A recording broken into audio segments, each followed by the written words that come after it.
Maya's doorbell camera captured something that made her stop breathing. A pregnant bobcat standing on her porch with 4 abandoned domestic kittens clinging to her singed back. Wildfire devouring the sky behind her. When the wildcat turned and walked toward the flames, Maya grabbed her keys and followed a predator into the inferno.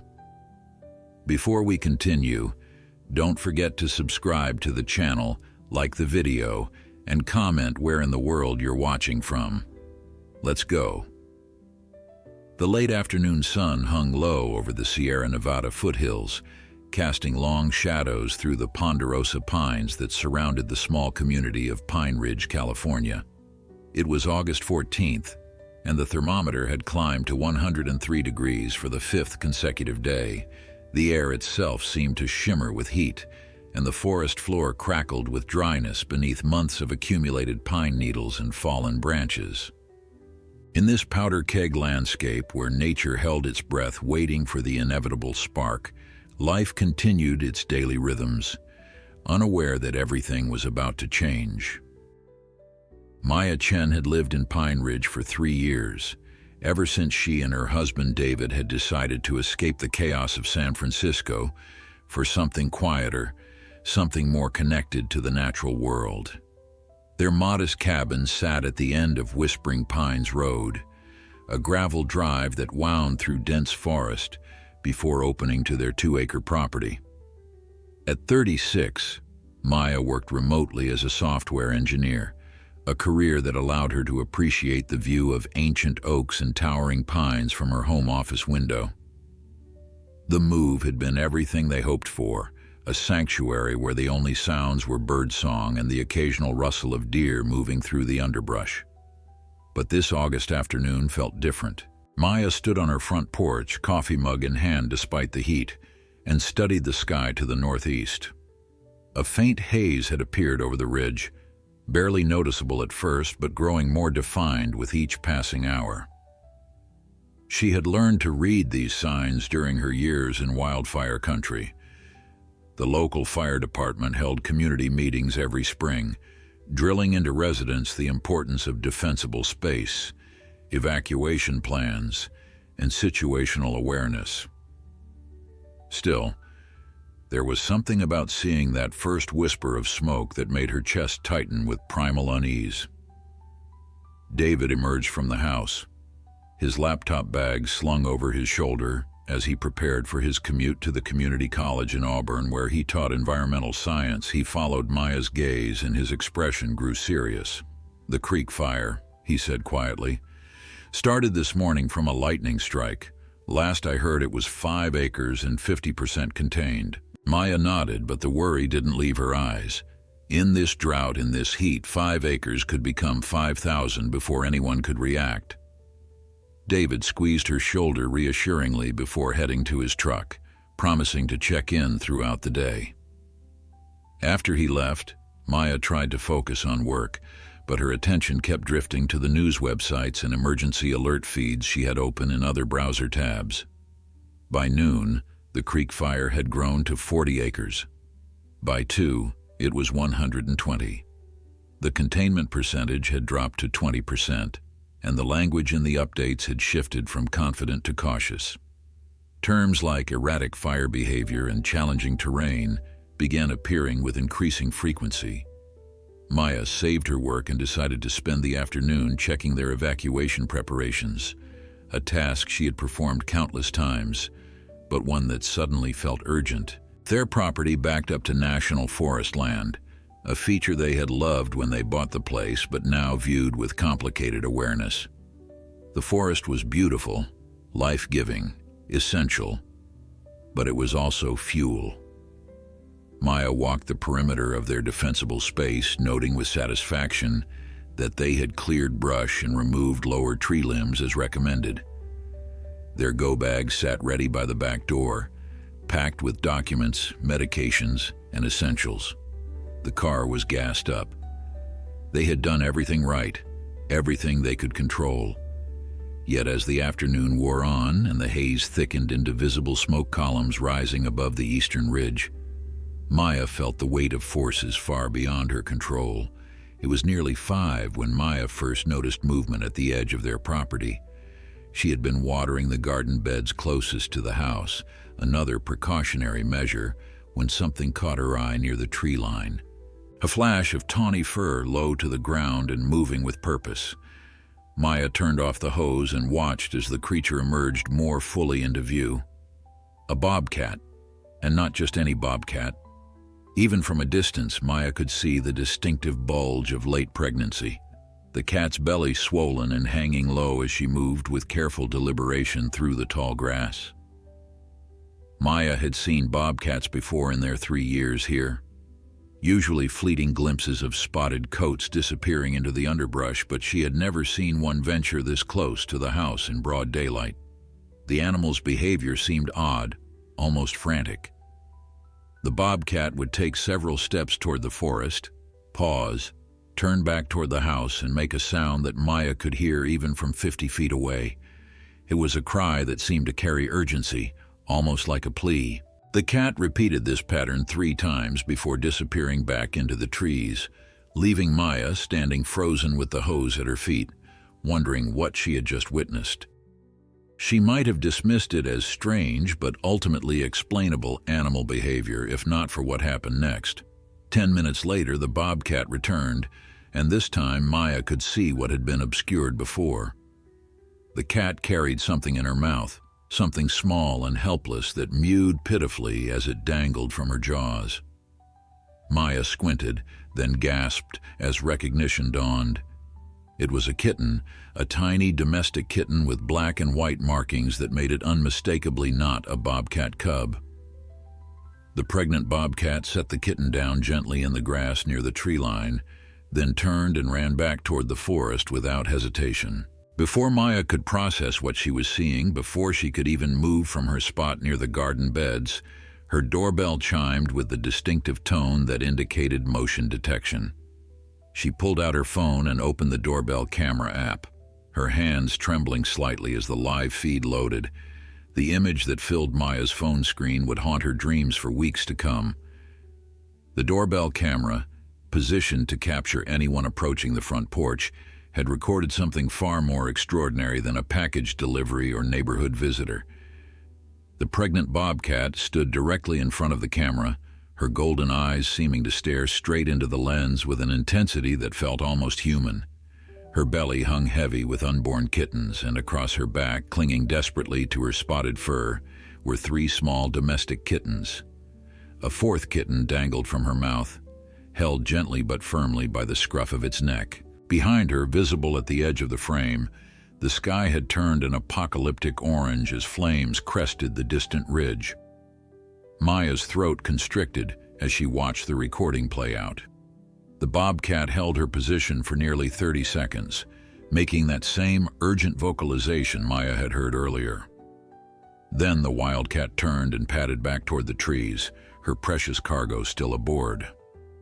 Maya immediately scrolled back through the recorded footage and found 2 earlier clips she had missed while outside. The first showed the bobcat approaching the porch alone without any kittens, pacing back and forth and crying out before leaving. The second showed her return trip, this time with 1 kitten in her mouth and 2 riding on her back like small furry passengers. The doorbell camera had captured a rescue mission in progress. Maya ran toward the tree line, where she had seen the bobcat deposit the first kitten. The grass was tall here, nearly knee-high in places where they had let the natural meadow grow wild. She dropped to her knees and searched frantically, her hands parting the golden stalks until her fingers touched something warm and trembling. The black and white kitten, barely 4 weeks old by the look of it, mewed weakly as Maya lifted it from its hiding spot. Its eyes were barely open, its tiny body vibrating with fear and confusion. Maya cradled it against her chest and continued searching, but found no others in the immediate area. The smoke had grown noticeably thicker in just the past hour.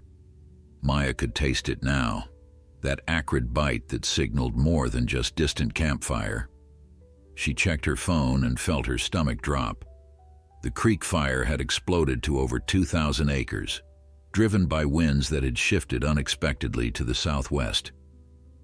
Mandatory evacuation orders had been issued for several communities, and Pine Ridge was now under evacuation warning.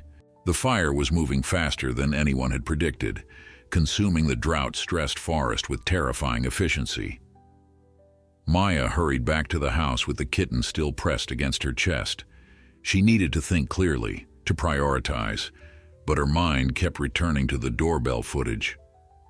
Where had those other kittens come from? Where was the Bobcat taking them? And most pressingly, why had a wild predator gone so far out of her way to rescue domestic cats that would normally be considered prey? She set the kitten in a cardboard box lined with an old towel and placed it in the cool interior of the house. Then she grabbed her car keys and made a decision that surprised even herself. The Hendersons lived half a mile down Whispering Pines Road, in a property that backed up to the same stretch of national forest. Margaret Henderson was nearly 80 years old and famously devoted to the colony of feral cats she had been feeding for the past decade. The cats came and went as they pleased, sometimes disappearing for weeks at a time, before returning to Margaret's porch for food and water. Maya had spoken with her about it once, gently suggesting a trap-neuter return program, and Margaret had explained that she'd been working on it slowly, catching 1 or 2 cats each year to have them fixed. But there were always more, always new faces appearing among the regulars. Maya drove faster than she should have on the gravel road, dust billowing behind her car as she approached the Henderson property. What she found made her blood run cold. Margaret's house stood empty, the front door hanging open. A note taped to the door frame, written in hasty handwriting, read simply, "Evacuated to Auburn. Cats scattered. Can't find them. Please help if you can." The food dishes on the porch were overturned, and there was no sign of the feral colony that usually lounged in the shade of Margaret's ancient oak tree. Maya understood now. The kittens the Bobcat had been carrying must have come from Margaret's colony. When the evacuation began, when the cars and the chaos and the smoke had descended on this quiet road, the feral cats had panicked. The mothers had likely fled, leaving behind young kittens who were too small to keep up. And somehow, impossibly, a pregnant bobcat had decided to do something about it. The wind shifted again, and Maya could see flames now, actual flames visible through gaps in the trees less than a mile away. The fire was moving faster than the predictions, faster than the evacuation timeline. She needed to leave, needed to get back to her house and grab her go bag and the kitten she'd already rescued. But something made her hesitate. If the Bobcat was still out there, still trying to save those kittens, where would she take them? Maya looked at Margaret's empty house, at the overturned food dishes, at the note that spoke of desperate choices made under impossible pressure. She got back in her car and drove toward home, but she didn't make it far. Halfway down the road, she slammed on the brakes so hard that the car fishtailed on the gravel. There, standing in the middle of the road, was the pregnant Bobcat. Her spotted coat was singed in places, and ash had settled on her fur like gray snow. She no longer carried any kittens, but she stood her ground as Maya's car approached, making that same urgent crying sound. Then she turned and walked slowly toward the tree line, looking back over her shoulder in a way that seemed almost deliberate, almost like an invitation. Maya's phone buzzed with an emergency alert. Mandatory evacuation now in effect for Pine Ridge. Leave immediately. She looked at the screen, looked at the Bobcat waiting at the edge of the forest, and made a choice that would change everything. She turned off the engine, stepped out of the car, and followed the wildcat into the burning woods. The forest had transformed into something from a nightmare. Smoke hung thick between the trees, reducing visibility to 30 feet in places and turning the familiar landscape into an alien world of shadows and orange light. Maya pulled her shirt up over her nose and mouth, a pathetic defense against the particulates that stung her eyes and burned her throat with every breath. Ahead of her, the Bobcat moved with surprising confidence, her low profile allowing her to navigate beneath the worst of the smoke layer. Every few seconds she would pause and look back, ensuring Maya was still following before continuing deeper into the woods. The heat was oppressive, radiating from the ground and the trees themselves as if the entire forest had become an oven. Maya could hear the fire now, a constant roar punctuated by the sharp crack of exploding trees and the whoosh of flames finding new fuel. Her rational mind screamed at her to turn back, to run to her car and escape while she still could. But something deeper, something that defied logic and self-preservation, kept her feet moving forward. The Bobcat had trusted her enough to lead her here. Whatever waited at the end of this journey, Maya felt compelled to see it through. They traveled perhaps 300 yards before the Bobcat stopped at the base of a massive fallen oak. The tree had come down years ago, probably during a winter storm, and its root ball had torn a shallow cave into the earth when it toppled. Maya could see immediately why the Bobcat had chosen this spot. The hollow beneath the roots provided natural shelter, shielded from the wind that was driving the fire, and protected by the massive trunk that lay across it like a roof. It was a refuge in the middle of chaos, and as Maya approached, she understood what the Bobcat had been trying to show her. Huddled in the hollow were 4 more kittens. They were pressed together in a trembling pile of fur, their eyes wide with terror and their tiny mouths open in silent cries that Maya couldn't hear over the sound of the approaching fire. Mixed among them were 2 bobcat cubs, their spotted coats marking them as the wildcat's own offspring. The pregnant bobcat had given birth, Maya realized with shock.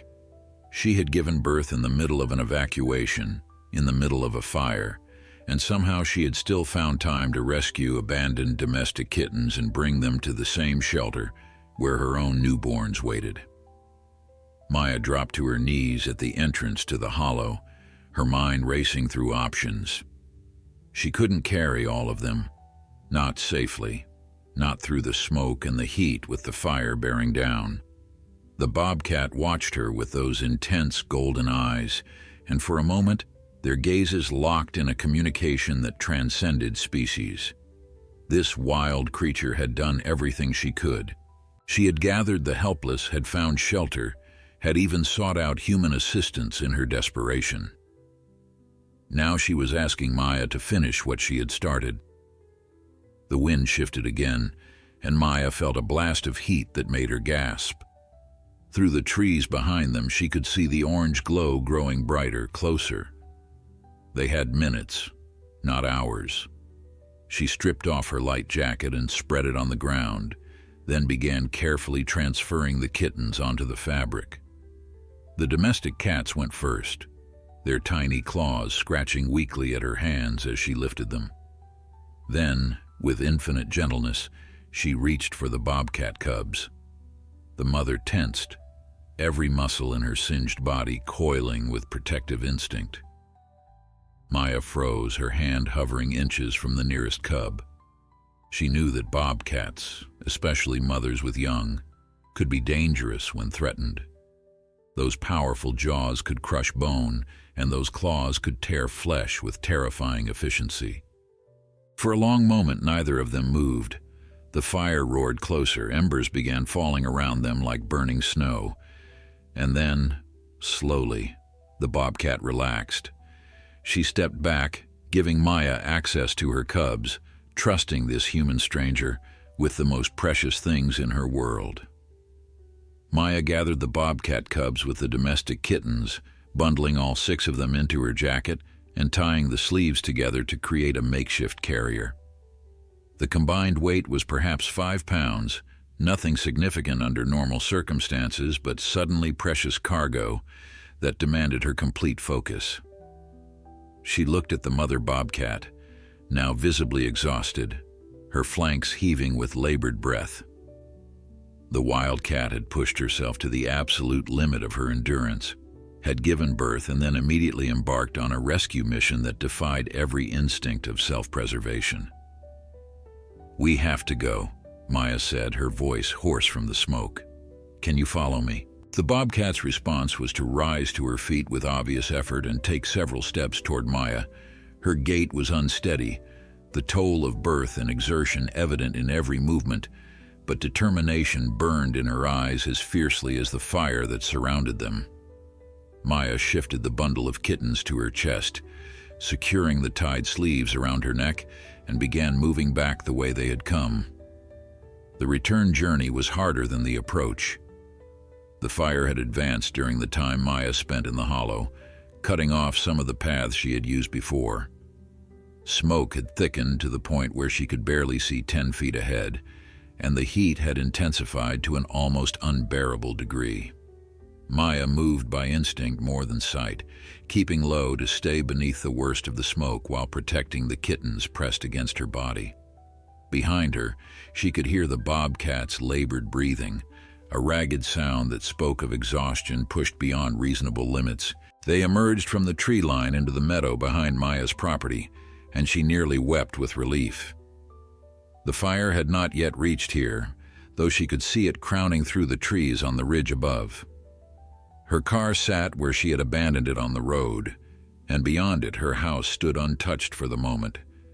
Maya ran, the bundle of kittens bouncing against her chest, the mother bobcat loping alongside her with the last reserves of her strength.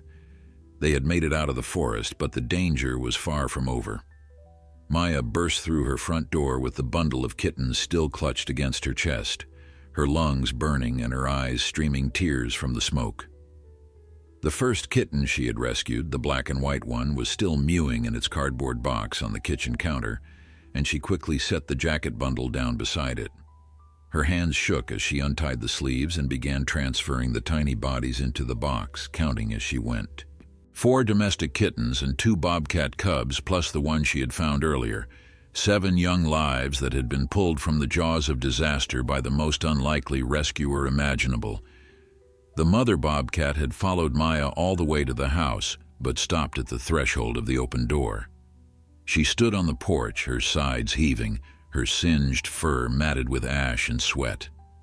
Maya could see the exhaustion in every line of her body, the complete depletion of an animal that had pushed far beyond normal limits. Yet even now the bobcat's eyes remained fixed on the box where her cubs had been placed, watching with maternal intensity that needed no translation. Maya grabbed a shallow bowl and filled it with water, then slowly approached the wildcat. She set the bowl down just inside the doorway, within easy reach but not so close as to seem threatening.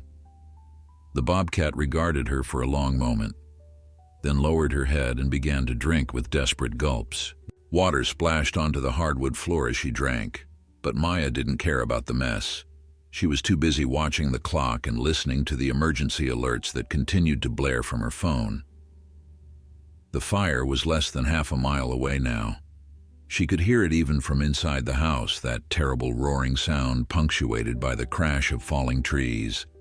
Through the window, she could see embers drifting through the air like deadly snowflakes, each one carrying the potential to ignite a new blaze wherever it landed.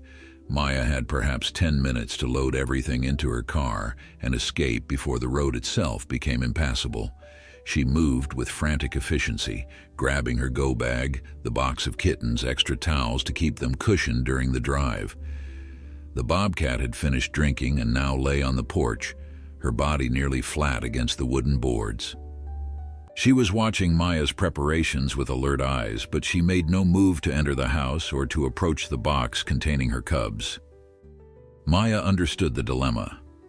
This wild creature had trusted her enough to lead her to the kittens, had even allowed her to handle the precious newborn cubs. But following her into a car, into a machine that represented everything foreign and frightening about the human world, was asking too much. Maya carried the box of kittens to her car, placing it carefully on the back seat and securing it with the seatbelt so it wouldn't shift during the drive. Then she returned to the porch and knelt beside the bobcat, close enough to see the individual hairs of her spotted coat, but careful not to make physical contact. She could see the burns more clearly now, patches where the fur had been singed away to reveal pink, irritated skin beneath. The bobcat needed veterinary care, but more immediately, she needed to survive the next hour. "I can't leave you here," Maya said softly, knowing the words meant nothing to the wildcat but needing to say them anyway. "You saved those kittens. You trusted me with your babies. Please, please let me help you." The bobcat's ears rotated toward the sound of her voice, and for a moment Maya thought she might actually stand and follow her to the car. But then a loud crash echoed from the forest, a tree succumbing to the flames, and the bobcat's wild instincts took over. She bolted from the porch and disappeared around the corner of the house, heading toward the open meadow that led away from the fire. Maya wanted to chase after her, wanted to somehow convince this remarkable animal to accept rescue, as she had accepted the rescue of the kittens. But there was no time. The smoke was becoming thick enough that she could barely see her own car in the driveway, and embers were landing on the roof of her house with increasing frequency. She had done what she could. The kittens were safe. Now she needed to save herself. The drive out of Pine Ridge was a journey through hell. Maya navigated by memory more than sight. The familiar road transformed into a tunnel of smoke and falling ash. Flames had reached the tree line on both sides of Whispering Pines Road, and at one point she had to drive through a section where fire had actually crossed the pavement, the heat so intense that she could feel it through the car's windows. The kittens mewed pathetically from the back seat, adding their tiny voices to the cacophony of destruction outside. She reached the main highway and turned toward Auburn, joining a convoy of other evacuees fleeing the disaster. Many of the cars were packed with possessions, mattresses strapped to roofs and children's faces pressed against back windows. Some had livestock trailers attached, horses and goats visible through the slats. Everyone was running from the same enemy, the same force of nature that had been building toward this moment through months of drought and years of changing climate. Maya didn't stop until she reached the evacuation center at the Auburn Fairgrounds, a sprawling complex that had been converted into a temporary shelter for both humans and animals. She parked in the first available spot and immediately reached for her phone. David had called 7 times, and his texts grew increasingly frantic as the afternoon had progressed. She called him back, her voice breaking as she tried to explain everything that had happened: the bobcat, the kittens, the desperate rescue mission through burning forest. It all sounded impossible even to her own ears, like a story someone had made up rather than events she had lived through just hours ago. David arrived at the evacuation center within 30 minutes, having driven from Auburn College the moment he received her first message. He found Maya sitting on the tailgate of her car, the box of kittens in her lap, tears cutting tracks through the ash that coated her face. She looked up at him with eyes that held equal measures of trauma and wonder, and said the words that would change both of their lives forever. "You need to see the doorbell footage." David watched the doorbell footage 3 times before he could speak. The image of the pregnant bobcat standing on their porch, 4 kittens clinging to her back and one dangling from her mouth while flames consumed the horizon behind her, seemed to defy everything he knew about animal behavior. As an environmental science professor, he had spent years studying wildlife interactions, predator-prey relationships, and the complex dynamics of forest ecosystems. Nothing in his academic experience had prepared him for what he was seeing on his wife's phone screen. "That's impossible," he finally whispered, though the evidence was playing right in front of his eyes. "Bobcats are solitary predators. They don't adopt prey species. They definitely don't carry domestic cats to safety during wildfires." Maya wiped her eyes with the back of her hand, leaving fresh streaks through the ash on her face. "I know what I saw, David. I followed her into the forest. She led me to her den where she had hidden 6 kittens, 4 domestic and 2 of her own cubs. She trusted me to save them." David looked at the box in Maya's lap, where 7 tiny forms were huddled together in a pile of towels. The 2 bobcat cubs were immediately distinguishable by their spotted coats and tufted ears, but they lay intermingled with the domestic kittens, as if the distinction between wild and tame meant nothing. The evacuation center was chaos organized into rough categories. Human refugees were directed toward the main fairground buildings where cots and supplies had been set up. Livestock went to the large animal barns at the far end of the property. Small animals, primarily dogs and cats brought by fleeing families, were processed through a temporary shelter run by local veterinarians and animal control officers. Maya approached the small animal intake station with her box of kittens, already rehearsing how she would explain the situation. The volunteer behind the table was a young woman with tired eyes and a clipboard full of intake forms. She glanced at the box and began asking standard questions. How many animals? What species? Any known medical conditions? Maya answered as best she could, but when the volunteer peered into the box and saw the bobcat cubs nestled among the domestic kittens, her entire demeanor changed.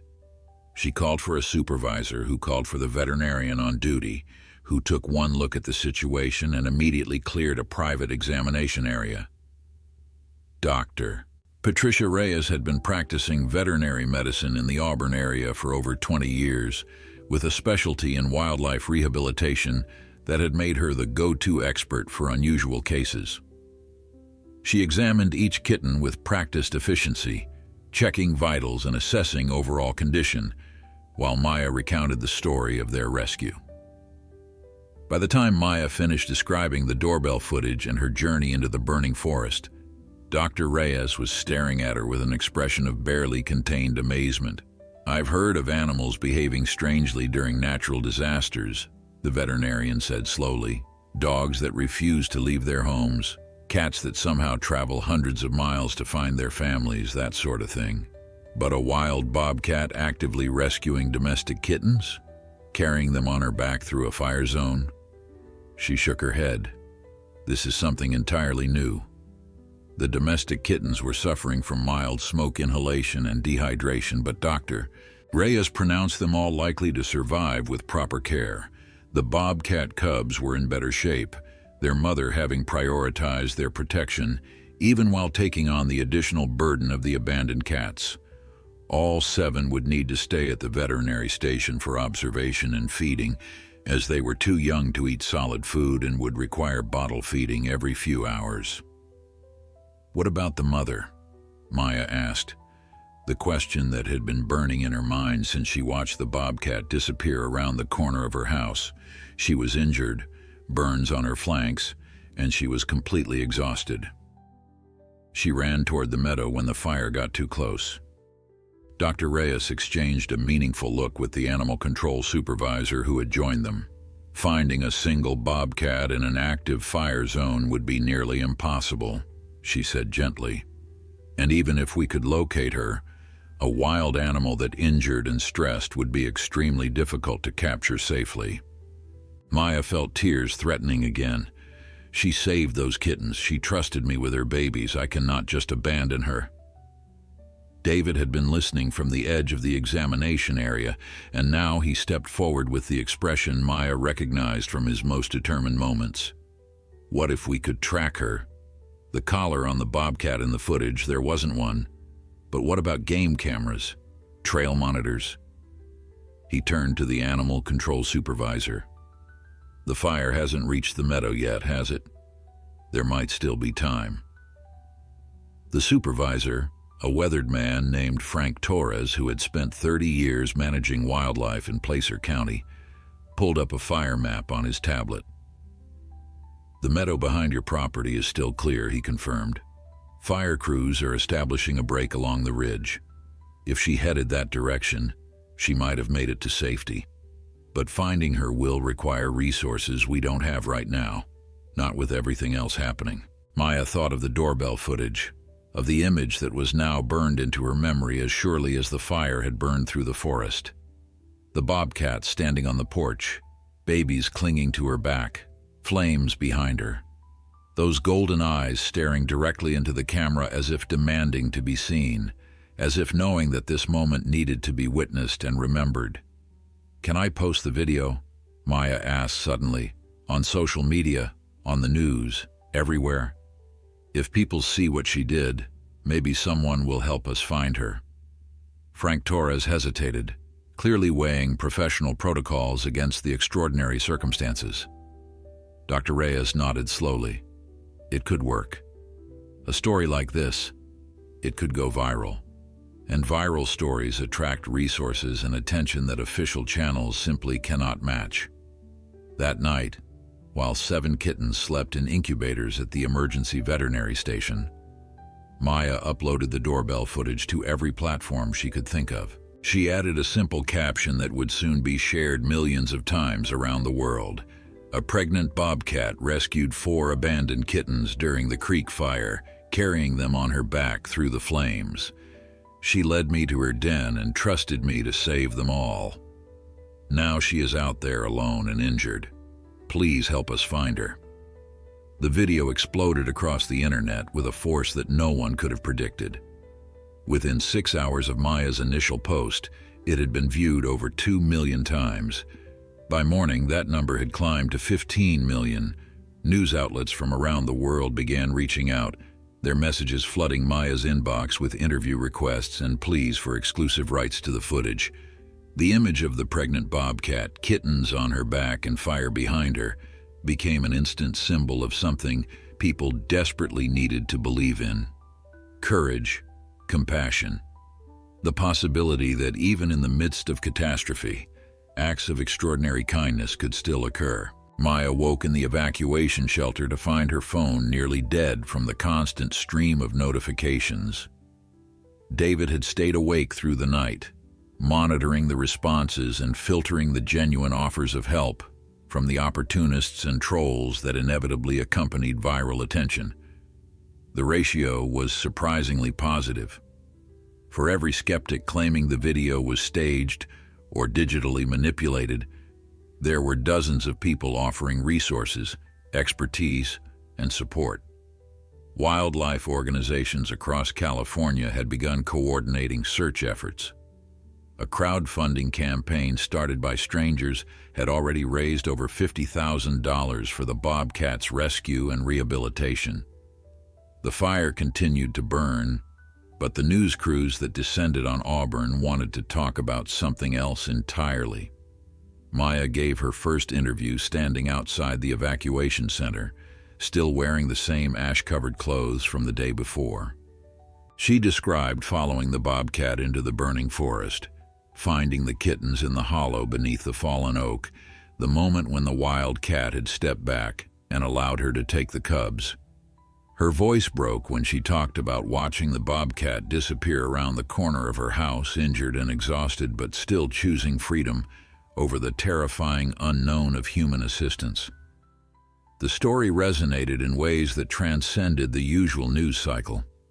People saw in it a reflection of their own experiences with disaster, their own moments of choosing between self-preservation and the needs of others.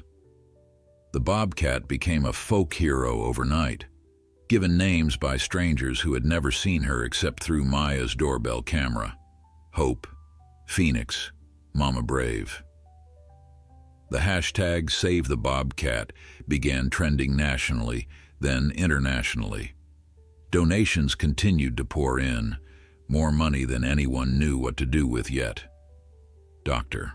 Patricia Reyes held a press conference on the second day, providing updates on the kittens and explaining the unprecedented nature of the situation.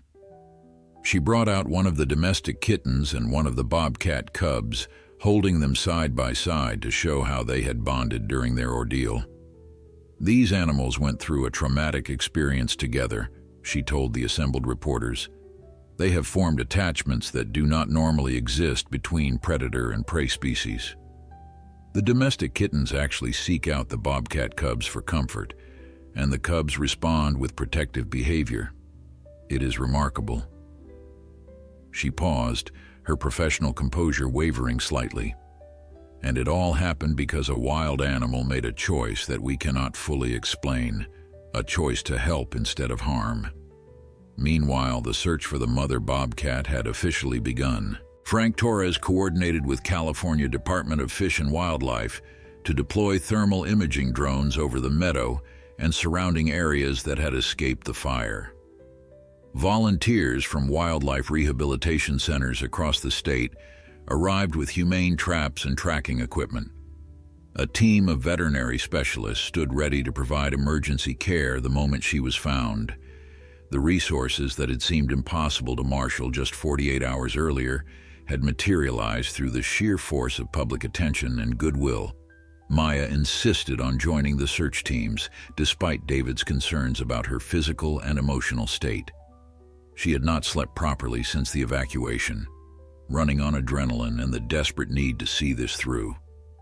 She owed that bobcat everything, she told him. The animal had trusted her with her children. The least Maya could do was help bring her to safety. The search teams fanned out across the areas most likely to shelter a wounded bobcat. They checked culverts and abandoned structures, rocky outcroppings and dense thickets. The thermal drones picked up numerous heat signatures, but each one turned out to be a deer, a coyote, or in one case a family of raccoons that had also fled the fire zone. On the third day, just as hope was beginning to fade, a volunteer named Carlos Martinez spotted something unusual near a seasonal creek about a mile from Maya's property. The creek bed had retained enough moisture to resist the fire, creating a ribbon of green through the otherwise scorched landscape. Carlos had been checking the area methodically when he noticed movement in a tangle of willow roots along the bank. He radioed the command center immediately, his voice tight with barely contained excitement. Maya arrived at the location within 20 minutes, her heart pounding as she pushed through the volunteers who had gathered at a respectful distance from the creek bed. Frank Torres held her back, explaining that they needed to approach carefully to avoid startling the animal. Through binoculars, Maya could see a familiar spotted coat, singed and dirty but unmistakable. The bobcat was lying in the shade of the willows, her breathing shallow but steady. She was alive. The capture team moved with agonizing slowness, setting up a perimeter and preparing the equipment they would need. Dr. Reyes had arrived with a tranquilizer rifle, explaining that sedation would be necessary for the safety of both the animal and the rescue workers. Maya watched from behind the line, her hands clasped together so tightly that her knuckles turned white. She found herself speaking silently to the bobcat, willing her to stay calm, to accept this final intervention as she had accepted all the others. The dart struck true, and within minutes the bobcat's eyes began to close. The team moved in quickly but gently, transferring her to a padded carrier while Dr. Reyes performed a rapid initial assessment. She is dehydrated and has second-degree burns on her hindquarters, the veterinarian announced, but her vitals are stable. She is going to make it. Maya finally allowed herself to cry, tears of relief streaming down her face as she watched the carrier being loaded into the veterinary transport vehicle. The mother bobcat, who had saved 7 lives, was finally safe herself. The Sierra Wildlife Rehabilitation Center had never seen anything quite like the media attention that descended upon them in the days following the bobcat's rescue. Located on 20 acres of protected land outside of Sacramento, the facility specialized in treating injured and orphaned native California wildlife. They had handled hundreds of bobcats over the years, nursing them back to health and releasing them into suitable habitat. But none of those cases had arrived with a camera crew waiting at the gate and a worldwide audience tracking every development through social media updates. Dr. Reyes had transferred the bobcat to Sierra Wildlife after stabilizing her condition at the evacuation center. The facility had the specialized equipment and experienced staff needed for long-term rehabilitation of a burn victim. The bobcat, now officially named Hope, by popular vote of the millions of people following her story, was placed in a quiet enclosure away from the public areas. Her burns required daily treatment with specialized ointments, and her dehydration demanded careful fluid management. The stress of captivity was an additional concern, as wild bobcats often deteriorated when confined, their fierce, independent nature making them poor candidates for extended human care. But Hope defied expectations, as she had done from the very beginning. After an initial period of wariness, she seemed to accept her surroundings with remarkable equanimity. The staff attributed this to her physical exhaustion and the medication she received for pain, but Maya had a different theory. When she visited the facility on the 5th day, bringing with her a blanket that still carried the scent of Hope's cubs, the Bobcat's reaction was immediate and unmistakable. She rose from her resting spot and approached the enclosure barrier, sniffing the air with intense concentration. Her golden eyes found Maya's face, and something passed between them that needed no words. "She remembers you," said Dr. Elena Vasquez, the lead veterinarian at Sierra Wildlife. She had been skeptical of the more dramatic aspects of the story until she witnessed this interaction herself. "The way she responds to your presence is not typical Bobcat behavior. There is recognition there, and something more. Trust, perhaps."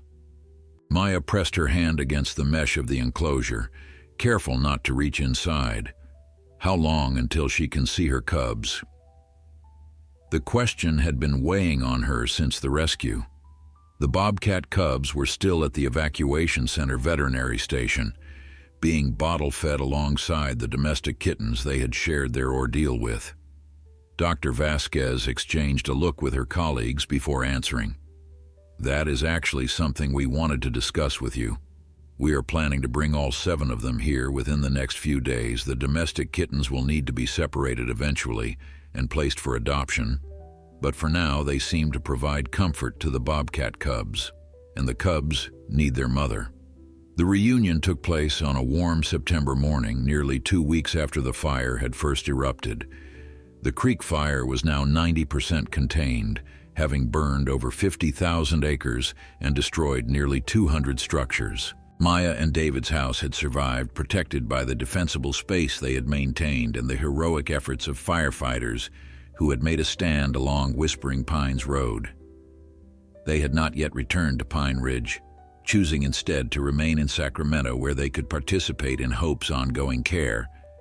A small crowd had gathered for the reunion, including Dr. Reyes, Dr. Vasquez, several staff members, and a carefully selected group of journalists who had agreed to maintain silence and minimize their presence.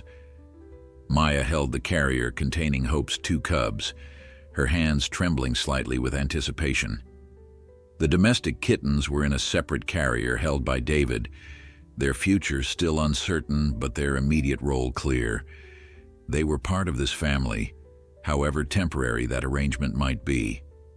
The enclosure had been modified to include a denning box, a dark enclosed space where Hope could retreat with her young.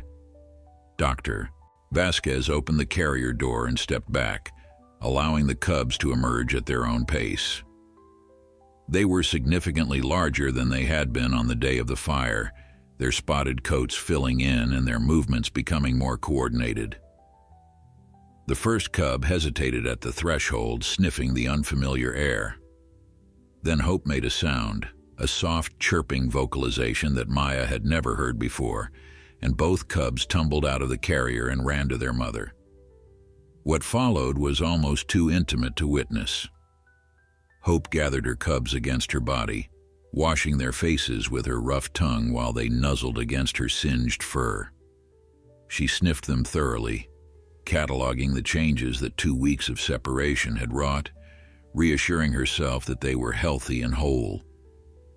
The cubs seemed equally desperate to reconnect, climbing over her back and batting at her tufted ears with the clumsy enthusiasm of youth. For several minutes, the 3 Bobcats existed in their own world, oblivious to the humans watching from beyond the enclosure. Then something unexpected happened. Hope lifted her head and looked directly at the second carrier, the one David still held. She made that chirping sound again, more insistent this time, and began pacing toward the mesh barrier. The domestic kittens, hearing her call, responded with mews of their own. Dr. Vasquez looked at Maya with raised eyebrows. "She wants them," Maya said, understanding instinctively what the Bobcat was communicating. She did not just save them because they were helpless. She bonded with them. They are hers now, too. The decision to introduce the domestic kittens to Hope's enclosure was not made lightly. There were protocols and procedures, concerns about disease transmission and behavioral complications. But Hope's insistence was impossible to ignore, and the kittens themselves seemed eager to rejoin the wildcat who had carried them through fire. When David finally opened the second carrier, all 4 domestic kittens immediately ran to Hope, joining the bobcat cubs in a pile of interspecies affection that defied every textbook on predator behavior. Hope lay down in the center of her expanded family, her golden eyes half closed with contentment, and began grooming a tabby kitten with the same attention she had given her own offspring. The photographs from that reunion would become the second viral sensation of Hope's story.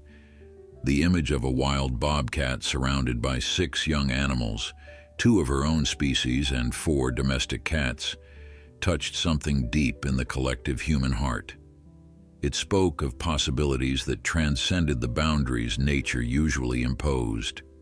The weeks that followed the reunion brought challenges that no one had anticipated. Hope's burns healed steadily under the skilled care of the Sierra Wildlife staff, new fur gradually covering the patches of pink skin that had been exposed by the flames. Her bobcat cubs grew strong and healthy, their wild instincts developing naturally despite the unusual circumstances of their early lives. But the domestic kittens presented a unique dilemma that sparked debate among wildlife experts, animal welfare advocates, and the millions of people who had become emotionally invested in this extraordinary family. The fundamental question was simple to state, but impossibly complex to answer. What should happen to the domestic kittens once Hope was ready for release? Traditional wildlife rehabilitation protocols demanded a clear separation between wild and domestic animals. Bobcats belonged in the forest, hunting and surviving according to their nature. House cats belonged in homes, living alongside humans who could provide for their needs. The bond that had formed between Hope and her adopted kittens was beautiful and unprecedented, but it could not override the basic realities of species biology. Maya struggled with this question more than anyone. She visited the rehabilitation center 3 times a week, watching as Hope interacted with all 6 of her charges without apparent distinction. The bobcat would hunt the live prey items introduced to her enclosure, mice and rabbits that were part of the preparation for her eventual release, and she would share her kills with every kitten regardless of species. The domestic cats were learning behaviors that would be useless in a human home and potentially dangerous if they ever encountered true wildlife. They were becoming something that existed nowhere else in nature, domestic animals raised by a wild predator. Dr. Vasquez convened a panel of experts to discuss the situation, including wildlife biologists, veterinarians, animal behaviorists, and representatives from several major animal welfare organizations. Maya and David were invited to participate as the humans most directly involved in Hope's story. The discussions lasted for days with passionate arguments on all sides. Some insisted that the domestic kittens must be separated and placed for adoption immediately before their behavioral development became too compromised. Others argued that forcing a separation would cause psychological trauma to both Hope and the kittens, undoing the very bonds that had made this story so remarkable. Margaret Henderson, the elderly woman who had fed the feral cat colony where the kittens originated, provided unexpected insight. She had been located at an evacuation shelter in Auburn, devastated by the loss of her property, but overjoyed to learn that some of her cats had survived. When she visited Sierra Wildlife to see the kittens, she immediately recognized their markings. Those 4 came from the same litter, she explained, pointing to each kitten in turn. Their mother was a tortoiseshell named Patches, who disappeared about a week before the fire. I think she must have been killed by a coyote or a car. The kittens were too young to survive on their own. Margaret's eyes filled with tears as she watched Hope grooming the tabby kitten. If that bobcat had not found them, they would have died. She became their mother when their real mother could not be there. Who are we to say that bond is not real? The compromise that eventually emerged was as unusual as the circumstances that necessitated it. Hope would be released into protected habitat as planned once her rehabilitation was complete. Her 2 biological cubs would accompany her, learning to hunt and survive under her guidance until they reached the age of natural dispersal. But the domestic kittens would remain at Sierra Wildlife in an expanded educational facility that would be built specifically to accommodate their unique situation. The funding was already available, more than enough. The crowdfunding campaign that had begun during the search for Hope had grown into something much larger, a permanent endowment for wildlife rehabilitation and research into interspecies bonding. The domestic kittens, now named Ember, Ash, Cinder, and Spark by popular vote, would become permanent residents of the center. They would serve as ambassadors, their story helping to educate visitors about the complex relationships between wild and domestic animals, about the impact of wildfires on wildlife, and about the unexpected capacities for compassion that existed throughout the animal kingdom. Maya accepted a position on the board of directors for the newly expanded Sierra Wildlife Center, her background in technology proving valuable as they developed digital outreach programs and virtual tours that would allow people around the world to follow the continuing stories of Hope and her unusual family. David incorporated the case study into his environmental science curriculum, using it as a springboard for discussions about adaptation, behavior, and the blurring boundaries between wild and civilized spaces. The day of Hope's release was carefully planned for late October, when the autumn rains had finally arrived to end California's fire season. The location was a protected wilderness area in the Sierra Nevada foothills, far from roads and human development, but rich with the prey species that bobcats depended on.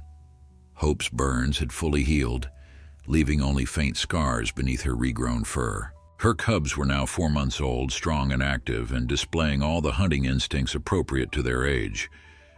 They were ready for the wild, even if the humans who had cared for them were not quite ready to let go.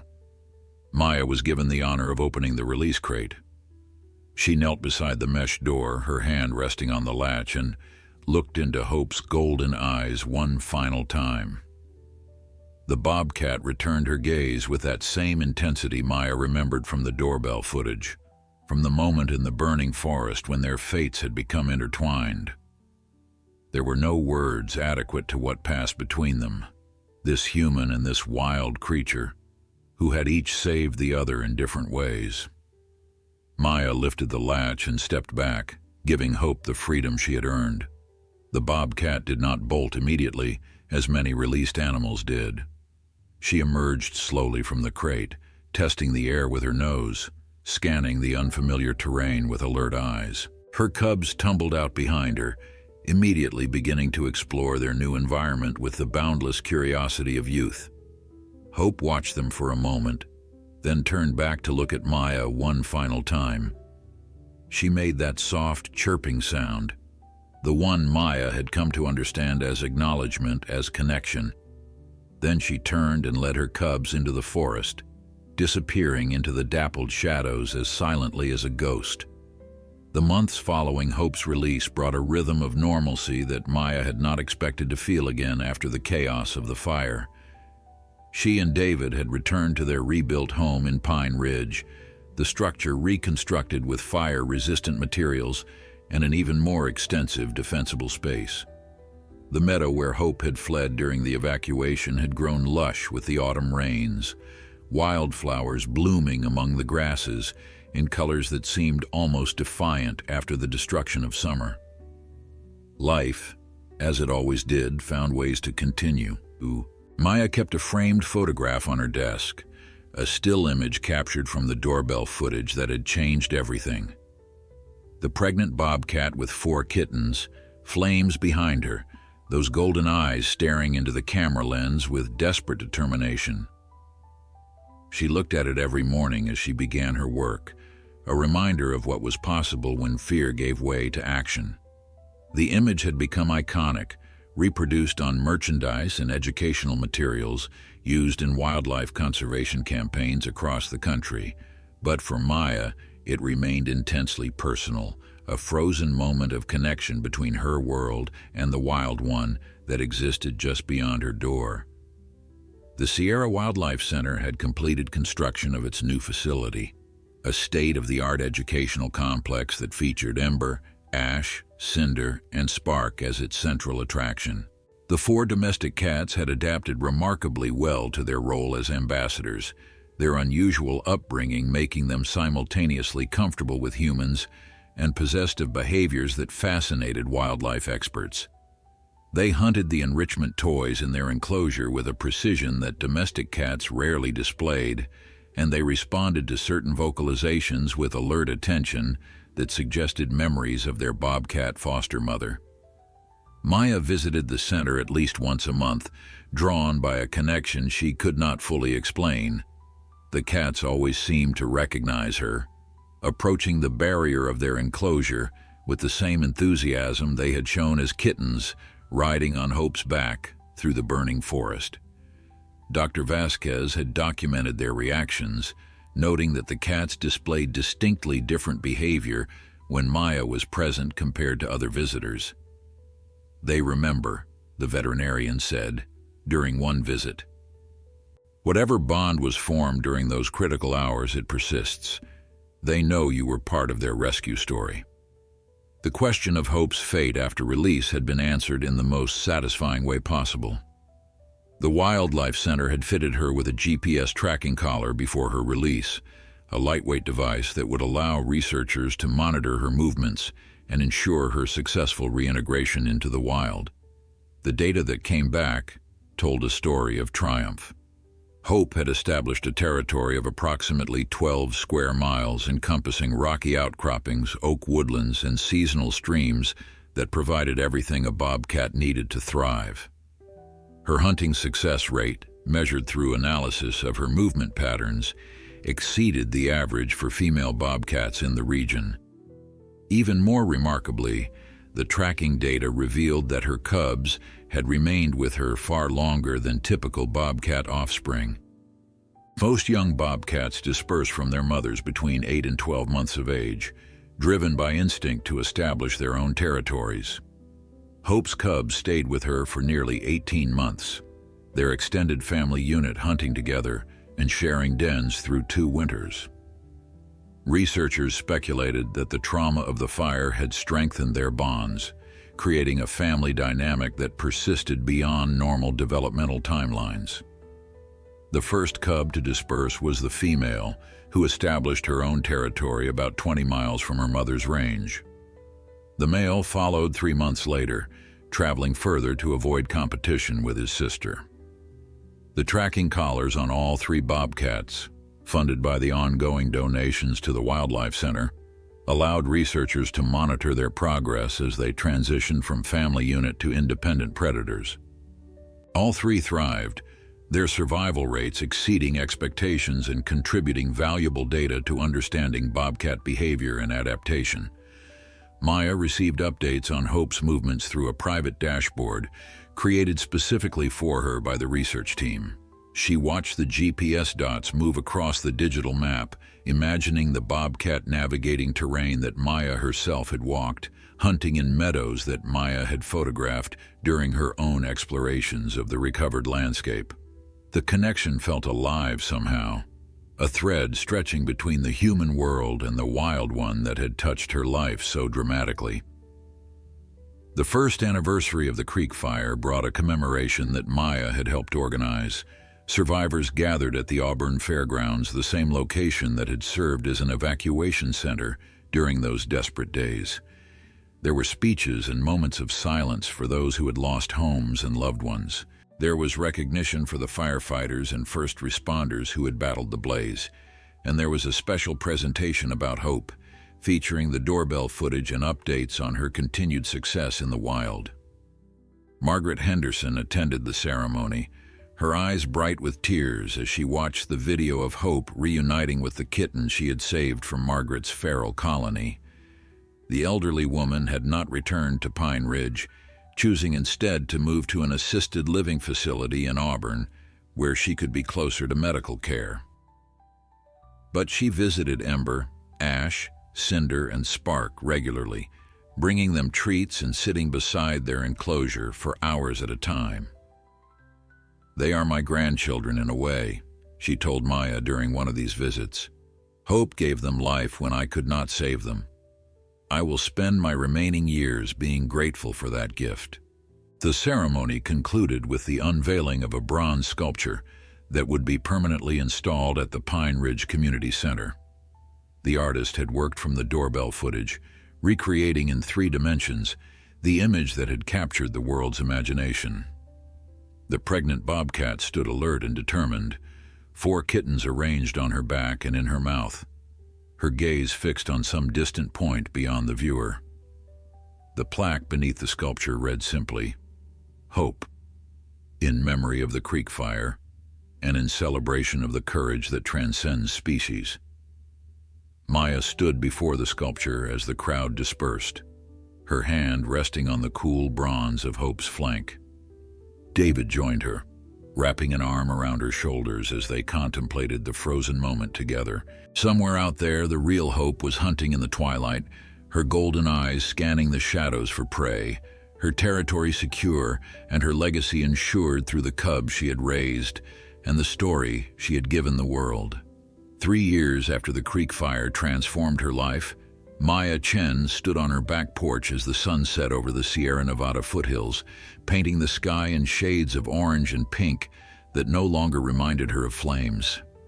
The forest had recovered with remarkable resilience, new growth filling the gaps left by burned trees, wildlife returning to reclaim territories that had been temporarily abandoned. The landscape bore scars, certainly, places where blackened stumps still stood among the fresh green growth, but these scars had become part of the terrain's character rather than marks of destruction. The doorbell camera that had captured the footage seen by hundreds of millions of people still hung beside her front door, though Maya had upgraded to a newer model with higher resolution. She sometimes wondered if Hope remembered that moment, standing on the porch with kittens clinging to her back, staring into the lens with those desperate golden eyes. Animals lived in the present, experts said, their memories different from human recollection. But Maya had seen enough to question whether anyone truly understood the inner lives of creatures like Hope. The tracking collar had stopped transmitting 6 months ago, its battery finally exhausted after years of faithful service. The research team had debated whether to attempt recapturing Hope to replace the device, but ultimately decided against it. She had proven herself more than capable of surviving without human monitoring. The data she had provided was invaluable, contributing to multiple published studies on bobcat behavior, fire recovery, and the unexpected flexibility of predator maternal instincts. Her legacy in the scientific literature was secure, even as her daily movements returned to the privacy that wild animals deserved. Maya still watched for her, though. Every evening, as the shadows lengthened across the meadow, she would scan the tree line with patient attention.